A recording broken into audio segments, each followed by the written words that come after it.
Ganda to nabilihan ng mga sapatos. Oh. Laging nakabargain lahat dyan. Oh. Grabe, ang daming sapatos. Ay, naku, ang lamig.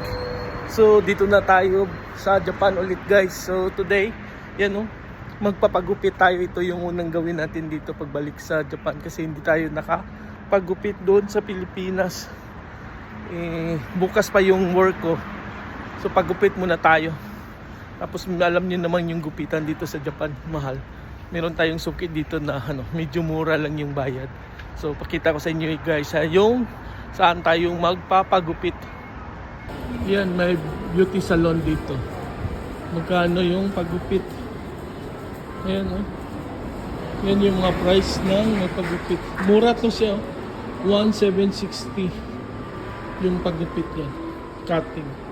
So, yan yung price ng magpagupit, guys. 1,760. Ano yan? 660 pesos.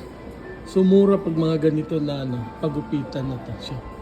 Pero meron pang mas mura doon kunti sa mayunahan. Doon tayo, guys. Mahal magpagupit dito sa Japan. Dapat marunong ka talaga. Alamin mo kung saan pwede magpagupit na medyo mura. Kasi, nako, mabuti na nga dito sa Kitakyushu, medyo mura yung pagupit. Doon sa Tokyo talaga, 3,500 hanggang 5,000 pesos yung paggupit. Grabe ang mahal. So, dito tayo sa QB House. Medyo mura siya. Ayan, no? 1,400 yen lang. So, 500 plus lang. So, dito tayo, guys, magpagupit. Ito yung suki natin. Pasok na tayo, magpagupit tayo, guys.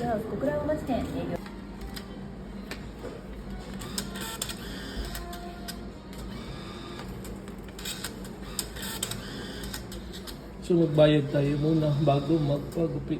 よろしければ確定ボタンを押してください。領収書の有無を選択。ただいま出勤中です。しばらくお待ちください。 May sukli na tayo. チケットをお取りください。 Tapos ito yung ticket natin.